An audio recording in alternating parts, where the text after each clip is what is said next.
Hello, welcome to the Wire Podcast, a podcast that provides the best content about all things sports. I'm Ryan McCrary, and on today's episode, I'm going to be breaking down the quarterback class in the 2024 NFL Draft. This year's quarterback class is pretty good, and is headlined by some big names like Caleb Williams, Drake May, Jaden Daniels, and J.J. McCarthy. I'm going to talk a lot about those guys. I'll also talk about some guys who could find themselves drafted in the first round, but are more likely going to be drafted in the second round. That's Michael Penix Jr. and Bo Nix. And then I'll also talk about some sleepers, some guys who are likely going to be drafted later in the draft, but are intriguing prospects, and that includes Spencer Rattler and Joe Milton III.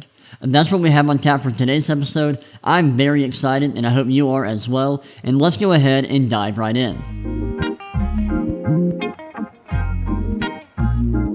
Alright, let's go ahead and get the show started, and before I get into any of these prospects, I do kind of want to talk about what I look for when I evaluate quarterbacks, and what I believe is important when you look at college quarterbacks and their projection into the NFL. Now, quarterback evaluation is hard. It is really difficult to project quarterback prospects going from college to the NFL. It's very difficult. The NFL has a very poor hit rate doing this. Their hit rate drafting quarterbacks is really bad. It's just really difficult. And the reason why it's difficult is because we don't really know what translates to the NFL. We don't know what to look for in college quarterbacks and what will lead to success at the next level. It's why guys like Patrick Mahomes, Lamar Jackson, Josh Allen, Justin Herbert, guys who weren't amazing in college, ended up being amazing in the NFL. Now, I believe there were things in those guys' profile that led to them being successful in the NFL, but those guys weren't all that great in college. They weren't elite college quarterbacks, yet they became elite quarterbacks in the NFL. And so it's difficult to project college quarterbacks going into the NFL, and it's difficult to predict who will be successful moving on up to the next level. What I look for, though, and I think there are things that we can look for that generally do lead to success at the next level. I think the first thing you have to know when you're evaluating quarterbacks is college production. College production doesn't always matter. And what I mean by that is, if a guy has good box score numbers, it doesn't mean they're going to be a good pro. If a guy throws for a lot of yards, if a guy completes a lot of passes, if they throw for a lot of touchdowns, and they limit interceptions, that doesn't mean they are guaranteed to be a good pro. And honestly, I don't care about box score production whatsoever when I'm evaluating quarterbacks. That doesn't mean that I don't care about stats at all. I do. I'm a huge stat nerd, and I think stats are valuable, but it depends on what stats you're looking at. And stats that tell you the results of a play don't really matter. I don't care that much about results-based stats. Stats like EPA, expected points added, they're great, but I don't think they're that useful for quarterback prospect evaluation. I don't care about touchdowns, passing yards. I don't care about that stuff because those are really team stats, and they don't tell you that much about an individual quarterback. Stats that I really care about are stats that show us a quarterback's process. I care about where quarterbacks are throwing. What parts of the field are they throwing to? How deep are they throwing? Are they willing to throw the ball deep? Are they aggressive passers? How often do they take sacks? How often do they take sacks under pressure? How often do they leave the pocket? How often are they even throwing the ball? Are they throwing the ball? Are they attempting a pass on that many dropbacks? Those are things that I think matter a lot. And I think that is super important. If a guy is not aggressive, takes sacks, and isn't willing to throw the ball, they're probably not going to be a great pro. I think it also matters if a quarterback is mobile. Are they willing to get outside the pocket and run? Can they run? Are they good runners? Are they productive runners? That matters as well. And I think all of this combined is what matters in quarterback prospect evaluation. And I think sometimes people get too caught up in the results, and if a guy is raw and unproductive in college, they want to just throw them to the side and disregard them as prospects, even if there are really good things about their profile. I think Josh Allen is a good example of that. Josh Allen wasn't super productive in college and struggled with accuracy. However, he was really productive under pressure. He was really mobile, and he was super aggressive throwing the ball down the field. And in my opinion, his best trait as a quarterback prospect was his ability to avoid sacks. He did that at a very high level. Someone else who also had a very similar profile was Anthony Richardson. It's a big reason why he was my quarterback 1 in last year's draft. But Josh Allen didn't produce at a high level in college, yet had a lot of things to like about his profile and ended up being an elite quarterback in the NFL. Lamar Jackson, kind of similar. Wasn't very productive, struggled with accuracy, had a very low completion percentage, but he was a historically good runner, and he was very willing to throw the ball down the field. He was very aggressive as a deep ball thrower. That's part of the reason why his completion percentage wasn't that good. I think he was also very willing to throw the ball to the intermediate parts of the field, if I'm remembering that correctly. And his pressure to sack rate was a little bit high, but not terrible. And it was fairly acceptable considering how often he was throwing the ball down the field. And so I think that gives you a good look at what I care about when I look at quarterback prospects. That's some good insight into my process when I evaluate quarterback prospects, and it's what I care about. Before I move on, something else that I think is important when evaluating quarterback prospects is age, experience, and career production. I think age and experience gives you a little bit more context when you look at their production. It gives you context, how old were they when they were productive and how long did it take for them to be productive. Those are factors that I think are pretty important. And those are very important pieces of context for quarterback prospects and how they performed in college. And then I care a lot about career production. I don't care as much about a quarterback's production during their final season or the production during their best season. I care about career production because that shows us quarterbacks who were productive consistently. It also weans out guys who were late breakouts, guys who took a long time to be productive. For example, guys that fit that mold were Zach Wilson, Kenny Pickett, Desmond Ridder. Those were guys who didn't have or who weren't productive early in their college careers and then went on to struggle in the NFL. And so those are some other things that I think are important things to consider when you're evaluating quarterback prospects. And there are things that I care about when I evaluate quarterback prospects. Now that I've given you a rundown, a breakdown of my process when I evaluate quarterback prospects, we can get into this year's quarterback class. Before I break down this year's group of quarterback prospects, I'm going to take a break, and I will be right back in just a second. Alright, now we can talk about this year's quarterback class, and I'm going to start by talking about Caleb Williams, Drake May, Jaden Daniels, and JJ McCarthy. All 4 of these guys are projected to be drafted in the first round, so I'm going to start by focusing on these guys and breaking down their profiles. So let's go ahead and get started by talking about Caleb Williams. Caleb Williams is just a fantastic prospect. He's my quarterback 1. He's my QB1 in this year's class, and I love him. He's one of my favorite quarterback prospects in recent memory. He's one of the best quarterback prospects I've ever evaluated. He played at Oklahoma and USC in college, played at Oklahoma for 1 year, then played at USC for 2 years. And he was very productive all throughout his college career. He's a younger prospect, about 22 years old, I believe. He's a little bit undersized. He's a little bit short for the quarterback position, but he's got a good frame. He was a bit unproductive this year. His production took a dip this year. His supporting cast was pretty bad this year. He started to play a little bit of hero ball in 2023, and so his turnover-worthy play rate and his pressure to sack rate both skyrocketed. But when you look at his career production, you'll see that he was really good for most of his college career, and I actually think he's a very clean prospect. One thing that he does that everyone raves about is his ability to get outside the pocket and create plays out of structure. He does that at a very high level, and honestly, he might be better at extending plays than any quarterback prospect we've seen over the last couple of years, going back to 2017. I mean, he is so good at getting outside the pocket and making throws on the run. He's incredible at it.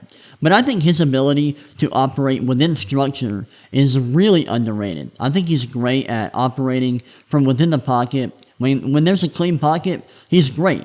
He's also really good under pressure. And I think he is really good at operating on time. I think he does that fairly well. He didn't do that all that often at USC, but still, when he did do it, I thought he was fairly good at it. And I think one thing that he does at a very high level is balancing when to scramble and when to stay in the pocket to throw. That is something that a lot of talented young guys struggle with, but he does a great job of that. His scramble rate in college, which is the rate at which he is moving outside the pocket, whether it be to throw or to run, was pretty average, which is good. You want it to be average. That's really, really good. And I think this is something that he does really well. And I think this is an area of his game that is very Mahomes-esque. I think he navigates the pocket in a way that's very similar to Patrick Mahomes. Now, he doesn't avoid sacks as well as Mahomes did in college, but he does balance scrambling and staying in the pocket, just like Mahomes did at Texas Tech, and I think that is something that makes him such a clean prospect. He does struggle with fumbling the ball. I think his pressure to sack rate was fine, but a little bit higher than you'd like. That's something that he needs to work on in college. Even when you adjust for how deep he was throwing and how often he was under pressure, his pressure to sack rate was a little bit below average. And so I think that's something he needs to work on. He also needs to work on, being okay operating on time and operating on time more often. He wasn't as productive in the quick game as you'd like, but honestly, that isn't that important for quarterback prospects. Things like being able to extend plays, being aggressive, and being mobile, those things matter more. And he was great in all those areas. He's willing to throw the ball down the field. He's mobile. He's underrated as a runner, in my opinion. He's very mobile. He's very accurate. Very willing to throw the ball down the field.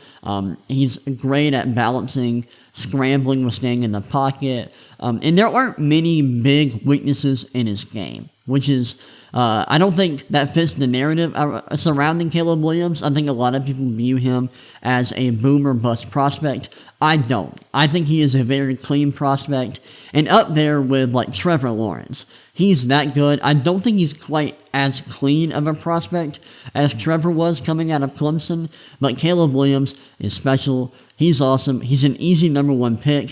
He's got a top 5 grade on my board. I love Caleb Williams, and he's one of my favorite quarterbacks in this year's class. Now, my QB2 in this year's class is Drake May out of North Carolina. Drake May, a lot of people have been questioning him over the last couple of months. A lot of people are down on him. I'm not one of those people. I love Drake May. I think he does a lot of things at a very high level. He's got good size. He's mobile. He's very aggressive as a deep ball thrower, and he's also very effective as a deep ball thrower. He's also very accurate. I know people view that as one of his weaknesses, and I could not disagree more. He is actually very accurate. His adjusted completion percentage, which is completion percentage adjusted for drops, was above average, but I have my own accuracy score or accuracy metric that looks at adjusted completion percentage and also factors in a quarterback's average depth of target, how deep their average target is, as well as how often they are pressured, because those things are going to affect their accuracy. And when you factor in those things, his accuracy metric, by my numbers, was actually good, which I think totally negates the narrative that he is inaccurate. And I don't disagree that sometimes he does miss layups, but overall, he's a pretty accurate passer. He's very accurate when throwing down the field. His accuracy does fall off when he faces blitzes, and when he's throwing to the intermediate parts of the field. But in general, he's a pretty accurate thrower, a pretty accurate passer, which I love. Now, one thing that I don't love about his game is he scrambles a lot. a bit too much for my liking. He also is not great at avoiding pressure, or sorry, avoiding sacks. He's fine, but a bit below average in this area. I think the fact that he throws the ball down the field so much, that he's so aggressive as a passer, and is so mobile, that makes up for this, but still that's an area of his game you would like to see him improve. But one area of his game that really scares me is how often he leaves the pocket. He leaves the pocket a lot, and he leaves the pocket to run. That's something that guys like Justin Fields and Lamar Jackson did, and also Jalen Hurts. He's another guy that went on to be successful. Those are guys that struggled with this part of their game, and it's something that Drake May struggles with. And the reason why it scares me is Justin Fields had the same problem. Now, Justin Fields was playing with a much better supporting cast in college, and he also held the ball a lot longer than Drake May does. Drake May was playing with a much worse supporting cast, and so I think that's some important context to take into consideration. But outside of that, he's a very clean prospect. He's very good. He's young. He's got great size. He's athletic. He throws the ball down the field a lot. He reminds me a lot of Justin Herbert and Josh Allen. I think he has similar strengths to both of those guys. He's not like just like those guys, but he does have some similarities, and I like him a lot. I don't think he's quite as good as Caleb Williams. I gave him a top 10 grade. I think he is worth a top 5 pick, and I think he would be worth the number 1 overall pick in most drafts, but he's in a draft class with Caleb Williams, and so he is my quarterback 2. I think he's really, really good. I don't think he's as clean of a prospect as Caleb Williams due to his sack avoidance and how he manages the pocket in terms of how often he scrambles. But he's a very good decision maker. He's accurate. He loves to throw the ball down the field. He's very aggressive as a thrower, and he's also mobile. And you look at all of his strengths, these are traits that lead to guys being superstars in the NFL. And I do think he has that upside. I think he can be an amazing quarterback in the NFL, but he does have a few weaknesses that do lower his floor just a bit and make him a worse quarterback prospect than Caleb Williams. Alright, let's move on and talk about my QB3, and it's not Jaden Daniels, it's J.J. McCarthy. I like J.J. McCarthy a lot. I don't love him. I don't think he's worth a top 5 pick, but I do think his profile is very underrated by most casual college football fans. I think most people, when they hear him getting all this hype, they're like, what are these people talking about? Like, he was never viewed as a high-level prospect when he was at Michigan, and I think that's true. However, I think people were just wrong about him, and I think there's a lot to like about his game. J.J. McCarthy, he's a young quarterback prospect, has a bit of a thin frame, but he's got solid height for the position. He's athletic, he's mobile, he's moderately aggressive throwing the ball down the field. He's willing to throw the ball down the field, but I don't think he is elite in terms of his aggressiveness. He's nowhere near aggressive throwing the ball down the field as Caleb Williams or Drake May or guys from past drafts like Josh Allen, Lamar Jackson, Patrick Mahomes. All those guys were way more aggressive throwing the ball down the field than J.J. McCarthy, but he is moderately aggressive as a passer. He's one of the better intermediate throwers we've seen in recent memory. He's also elite in terms of accuracy.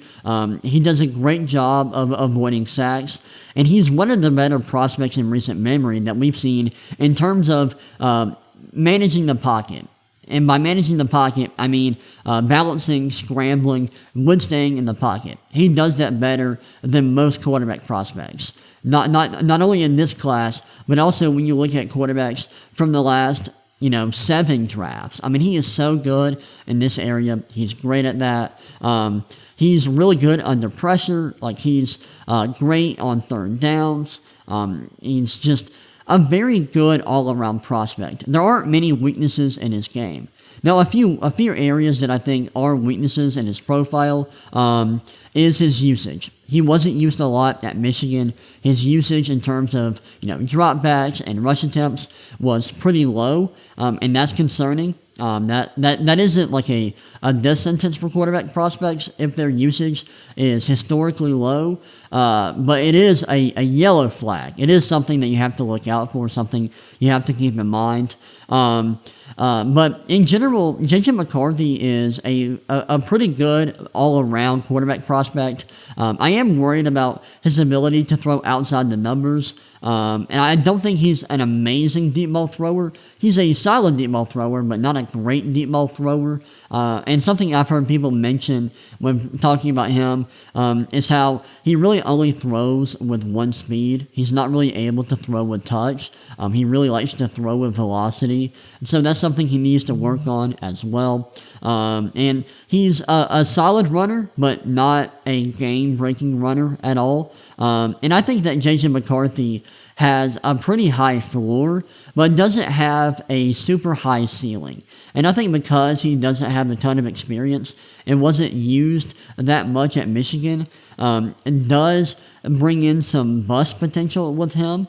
But I think he's worth a first-round pick, and I think he is good enough for a team to take in the first round because I think he can be pretty good on a rookie contract, and I think that's valuable, really valuable. But I like a lot about J.J. McCarthy's game, and I think he's a better quarterback than a lot of people realize. I do think that there are limits to his upside, and I think there are parts of his game that do scare me a little bit, and I don't think he is a bona fide top 5, top 10 pick. But I do think he is worth a first-round selection, and I think he is underrated by a lot of people. I think he's good. I like him a lot, but I do see some of the weaknesses in his game that other people see. Alright, now let's talk about my QB4, and that is Jayden Daniels. Jayden Daniels is a fascinating quarterback prospect. Had a big year in 2023, started out his college career at Arizona State, moved on to LSU later in his career, played a lot better at LSU, and then had a historically good season this past season in 2023, in which he was the best quarterback in college football and was remarkably productive in like every single area. However, I have a lot of concerns with Jayden Daniels' game. I do want to start out by talking about things that he does well. I think he's pretty accurate as a thrower. He can throw the ball accurately deep down the field.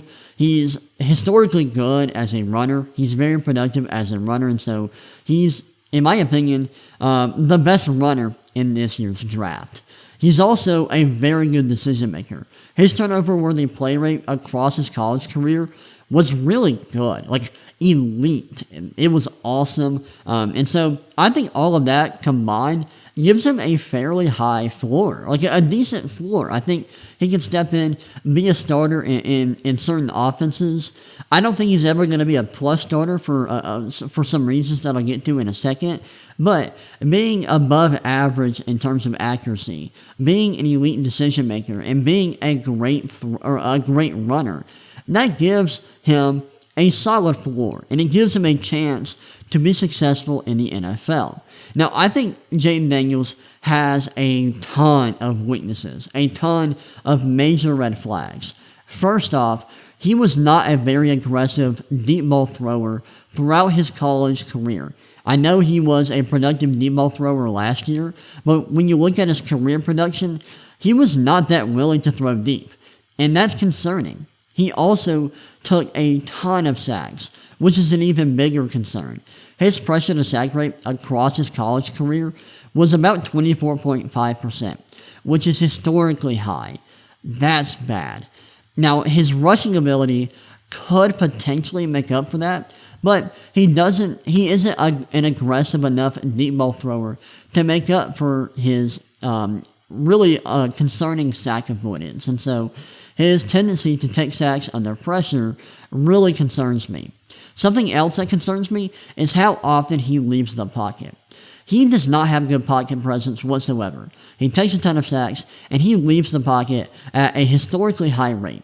Malik Willis is the only other quarterback over the last couple of years who leaves the pocket and runs as often as Jayden Daniels. And I love Jayden Daniels' rushing ability, but I think it's better for quarterback prospects to stay in the pocket and throw the ball. And he just doesn't do that. And he doesn't do it in every circumstance, in every kind of situation.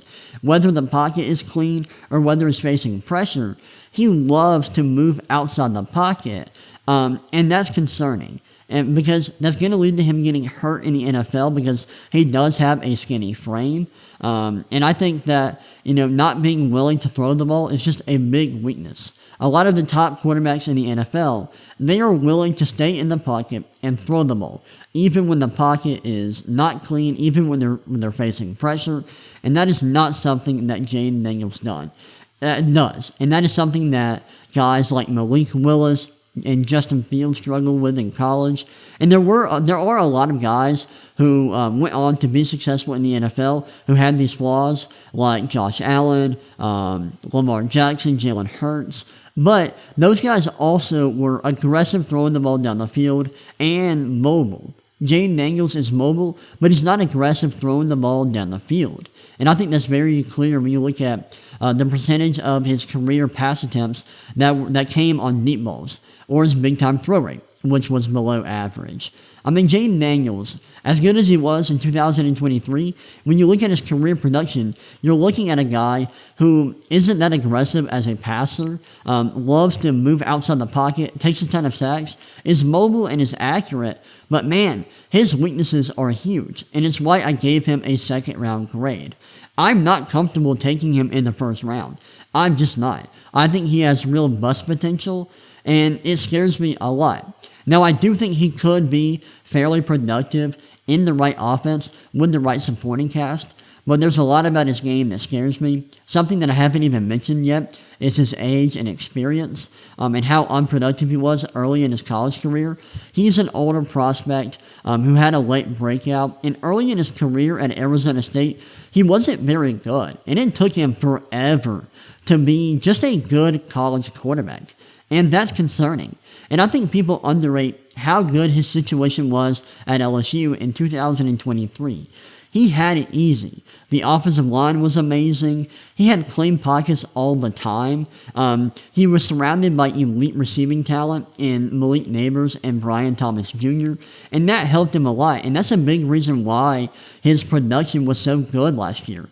The results were great, but his process is terrible. And that's something that I talked about at the beginning of this podcast. I care more about the process than the results. And while his results in his final season were spectacular, the process throughout his college career has been bad. And another thing that I didn't mention, that I forgot to mention, he doesn't throw over the middle of the field all that often.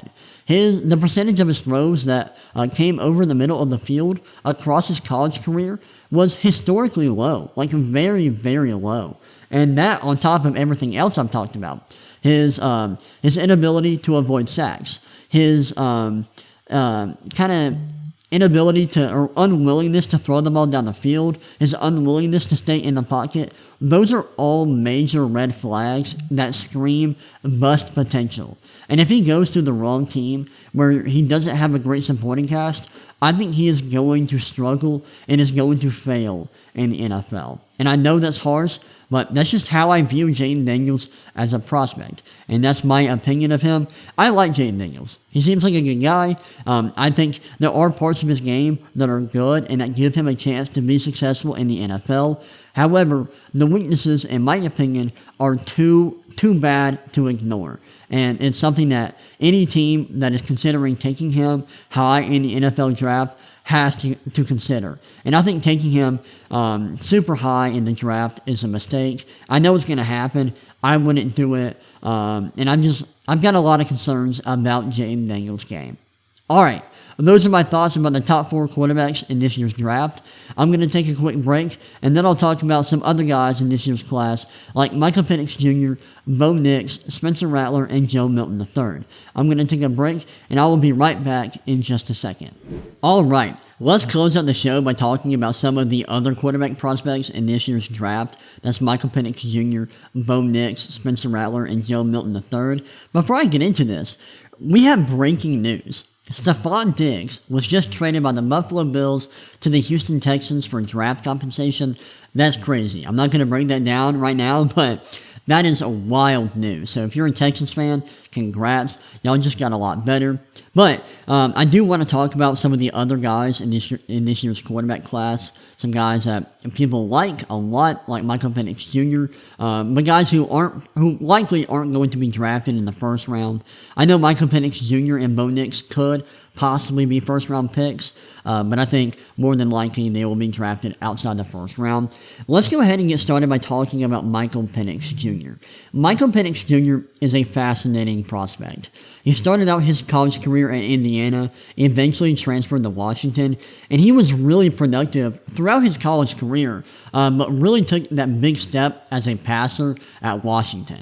And there's a lot to like about his game. He's very aggressive as a deep ball thrower. He is willing to push the ball down the field, which I love. He also has a very strong arm. He is elite at avoiding sacks, and because of that, people have started to like him a lot. However, I don't actually like him that much. I love his ability or his willingness to throw the ball down the field, and I like that he's able to avoid sacks. But a few things that concern me is he isn't mobile whatsoever. I know he had a great 40 time at his pro day, but he wasn't very productive as a runner in college. There's no statistical indicators that he's going to be able to be mobile in the NFL. And I think that leads me to believe that he may not be that great at avoiding sacks in the NFL. Something that people have pointed out is that the way that he avoids sacks in college is throwing the ball into the dirt, is throwaways. And that's not going to translate that seamlessly to the NFL.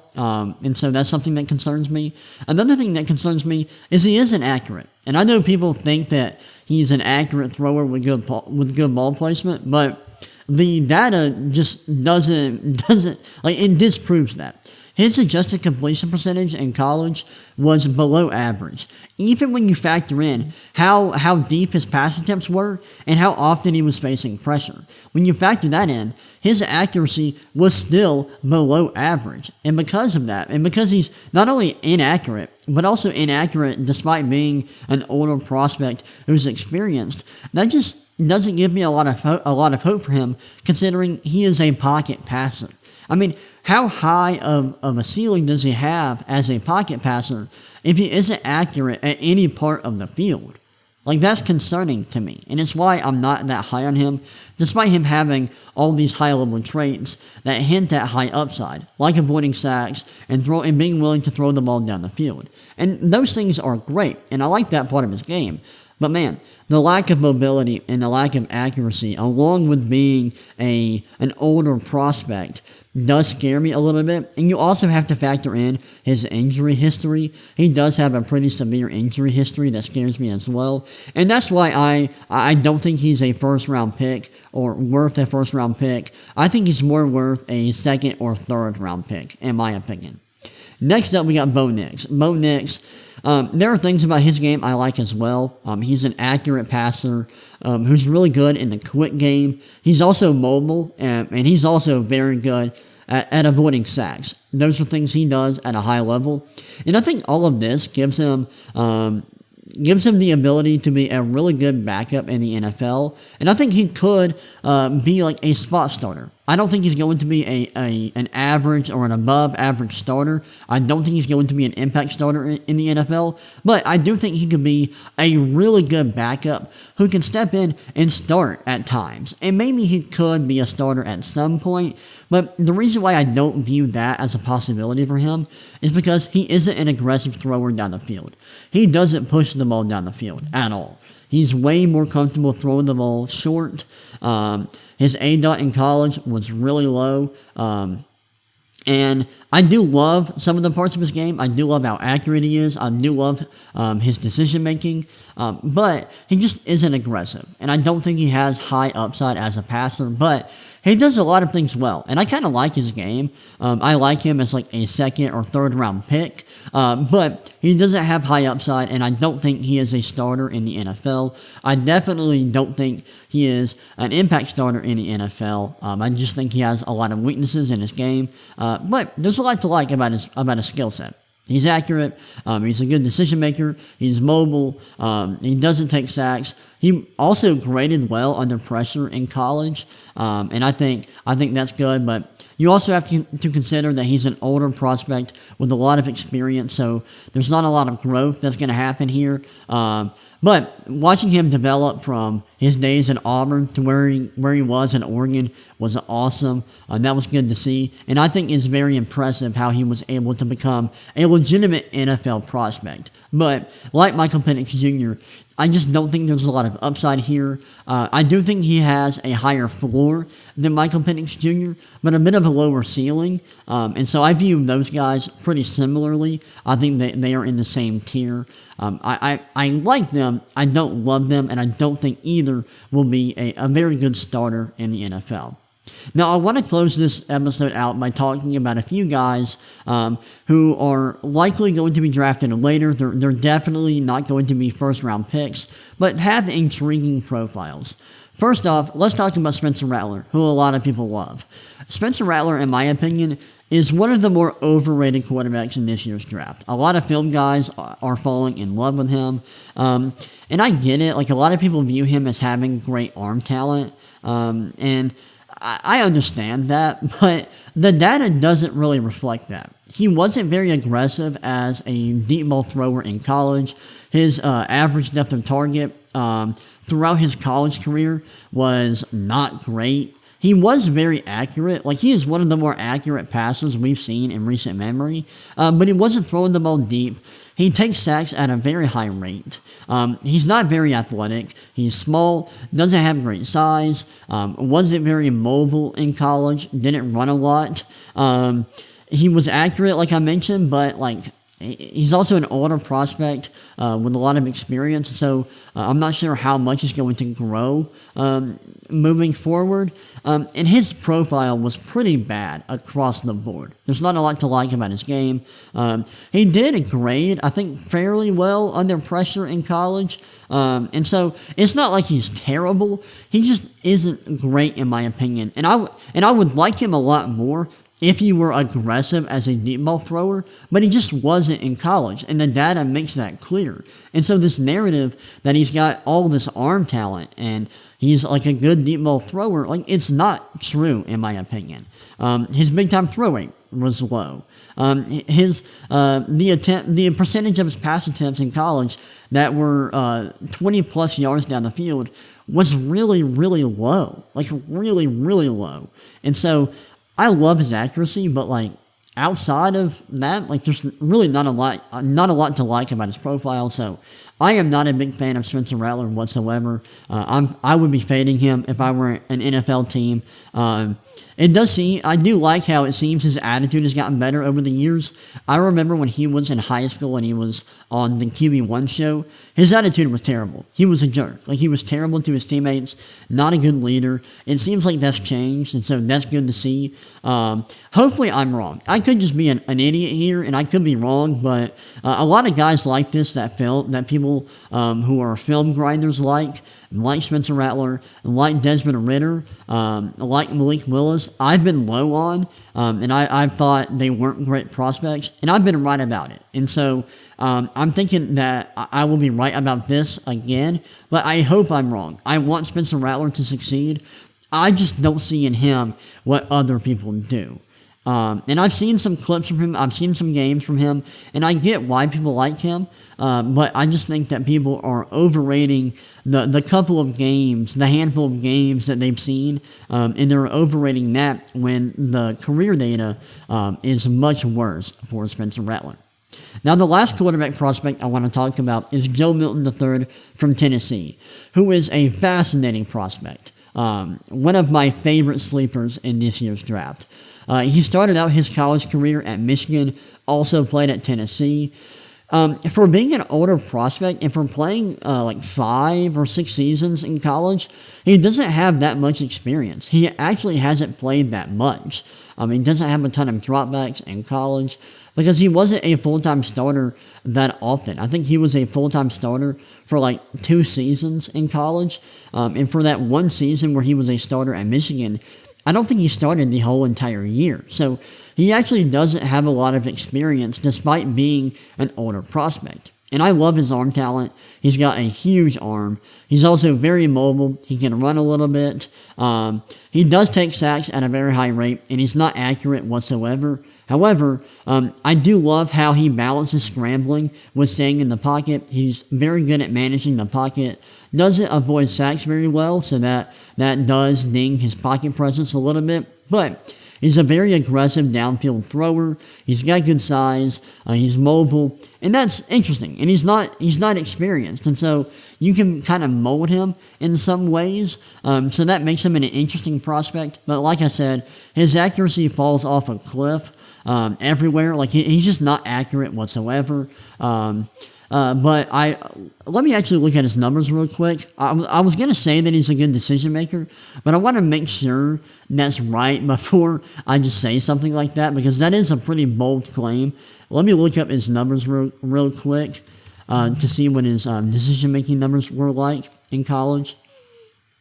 Let's see, Joe Milton III. Let's pull up his numbers. Alright, my thing's being dumb. I don't know why it's doing this. Let's see. The numbers aren't pulling up. That's okay. But in general, he's an interesting prospect. I don't love him. I don't think he's great. But I think there's enough in his profile. I think he has enough high-level traits that he's like, okay, an interesting boom or bust bet late in the draft on like day 3. So yeah, I'm a kind of a fan of Joe Milton. I don't love him. I do think he's probably not going to work out in the NFL, but he's got enough high-level traits that I think he's worth betting on day 3. Well, those are my thoughts about this year's quarterback class. That was a fun episode. I'm really excited to get this out. I would love to hear y'all's thoughts on this year's quarterback class. Hit me up on Twitter at @RyanMcCrary. That's RyanMcCrary. I would love to hear your thoughts on this year's quarterback class. But that pretty much does it for today's episode. I hope you enjoyed it. I know I did. And I will see y'all next time. Peace.